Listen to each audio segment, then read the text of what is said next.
Just 19 years old, he's been voted by the fans to start in next Sunday's All-Star game, making him the youngest player in NBA All-Star history.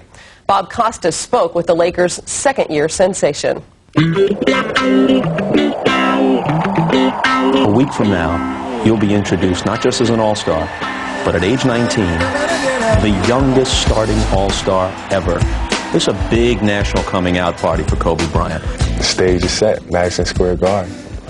New York City is going to be bananas, but that's what I'm looking forward to. You see similarities in his game as well as my game, and I think if he maintains a certain mental approach, he can become a great professional basketball player. We got a little show going on here between number 23 and number 8. When you played against Jordan in December in Chicago, great game. You had 33, he had 36, and there was conversation going on. What was that conversation like? No, we're just talking about a couple moves. You get a chance to go up against one of the best basketball players that ever played this game. Learn, and most importantly, compete. Was he helpful? Yeah, he was very helpful. He was very helpful. I remember he gave me a couple bits of advice here and there. Anything you want to divulge? No, I can't give you all that kind of information. If I tell you, I have to eliminate you. About Kobe Bryant and Michael Jordan. Oh, well, this is the matchup that everybody's been waiting to see here in Los Angeles. You got the teacher versus the student.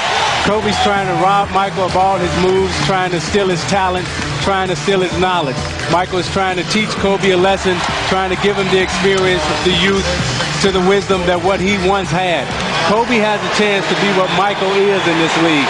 It's going to take him some time to get there, but he's up to the challenge and he's up to the test today, Bob. We'll check with Ahmad Rashad. We'll show you the opening lineups and have the tip-off when we return to the Great Western Forum for Part 2 of today's NBA doubleheader on NBC.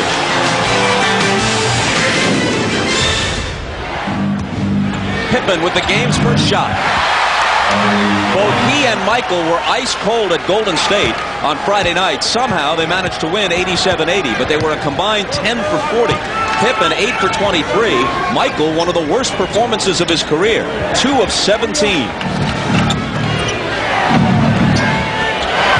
Puts it behind the back and hits from the foul line. That's a nice fadeaway by Jordan. He struggled the other night. He wants to come in tonight and get off early. Doesn't want to get off to a bad shooting. You can tell this is a big game.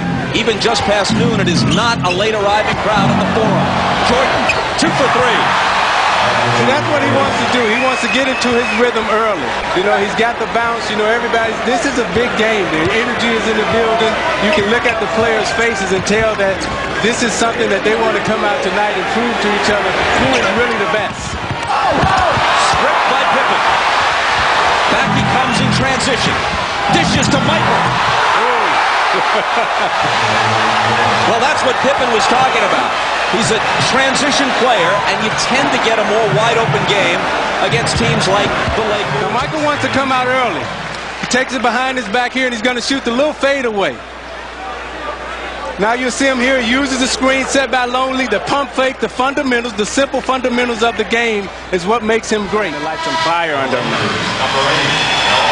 And now here comes Kobe. He doesn't start for his own team, but the fans said he should start in the All-Star game, so he will. A week from tonight at Madison Square Garden. He leads everyone in the NBA in terms of points off the bench, averaging 17.5 points a game as a reserve. But this will be a good matchup. Screen. Now Michael. Michael's got a good shooting rhythm going. He's shooting the ball extremely well, and he's matched up against Kobe now. He wants the challenge of guarding Kobe. See, they'll take turns. You know, Pippen to guard him a little bit, Jordan to guard him a little bit, and those are the two best defenders in the NBA right now, and Kobe's going to have his work cut out to score against either one of those guys. Let's go to Ahmad. All right, Bob, you know, I was talking to Michael about his showdown here with Kobe, and one of the things he said is that everybody's looking for the heir apparent. He said, I haven't gone anywhere. I'm still here. He said that playing against a guy like Kobe really fires him up, but he's not conceding anything, so it should be exciting, Bob. Well, when faced with whomever has been dubbed this year or this week's heir apparent in the past, Jordan has often pressed the accelerator just to send a message of his own. Rebound. It's wrested away from him, though, by Mario Bennett. Bennett to Bryant, into a crowd and off the glass. Now, Mario Bennett is a speed player. He's one of them guys who can get up and down the court. You know, he's very versatile. He can guard you on the court, outside the court. He can do anything out on the court from a versatility standpoint. Jordan, Pippen, Bushler, Kukoc, and Klein, and Michael. Misses long, line drive rebound to Kobe. Out of the backcourt with Jones on his right. Jordan had him defensively. Jones from the side, it's good for three. Chicago asked for a 20 here. And in that stretch, at least briefly, Kobe and Michael were head-to-head, guarding each other for the last couple of minutes.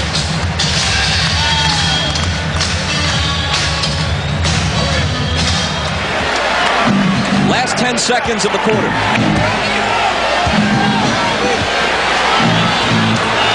Kobe on Michael. To the foul line, the jumper over him, and that's the way the first quarter will conclude. Here is Kobe to the baseline for the slam. He's got 10. And the foul is on Chicago. You see Kobe going baseline, and he elevates with two hands.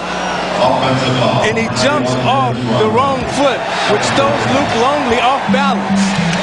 And he's able to elevate over top of him. 21 for him. But this is how the veterans try to hang around the game. You know, they take safe shots. You know, they're trying to weather the storm here to get back into it. Intercepted by Bryant. Jordan is back with him. Kobe fouled by Michael. And before the shot, no basket. And when you got the young legs and the young energy, you want to keep pushing. You want to keep forcing the envelope. You don't want to let Chicago rest. Every chance you get, you want to push the ball up court just as LA is doing.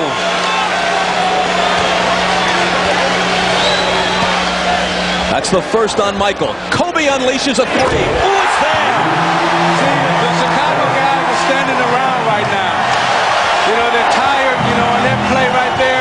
Kobe just stepped in the middle. When people compare Kobe Bryant to Michael Jordan and talk about Kobe being the next Michael, and of course that's extravagant. No matter who you're talking about, there'll never be another Michael Jordan any more than there'll be another Elvis Presley or Babe Ruth or Muhammad Ali.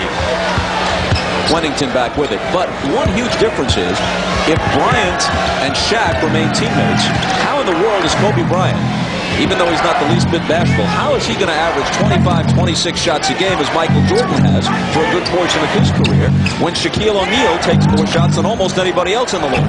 Well, and Shaquille should take the most shots. You know, I think what people are really excited about is the potential that Kobe has. You know, he can do a lot of things, and he's exciting. You know, people want to come to the game. They want to buy their tickets. They want to, you know, get their hot dog and their popcorn, and they want to be entertained. And that's what Kobe Bryant is. He's an entertainer. Michael Jordan has been quoted as saying that at age 19, Kobe Bryant is more advanced than Michael was at the same stage. Of course, he's in the NBA, and Michael was still at North Carolina. What do you think, Steve? And maybe Jordan wants to leave at the very peak. So far, he hasn't contradicted his statement at the beginning of the year that this is the last go-round. There's probably some wiggle room, but he hasn't said anything to the contrary. And there is Bryant reminding us that just in case Michael goes, there'll still be some excitement left in the NBA. You know, there's so much made about the matchup between you and Michael Jordan, the heir apparent. What are your thoughts on that? Well, you know, tonight I just really wanted to come out and play hard against him, and I played a lot with my emotions. And I just needed to relax and let the game come to me a little bit. But, you know, it's a learning experience, and I love matching up with Mike, and it's a great challenge for me. All right, I will see both of you in New York next weekend. We'll have an all-star time, all right? You know it. Love you, Mommy. Love you, Tracy. Love you, Mommy. All right, back to you, Bob. All right, Ahmad.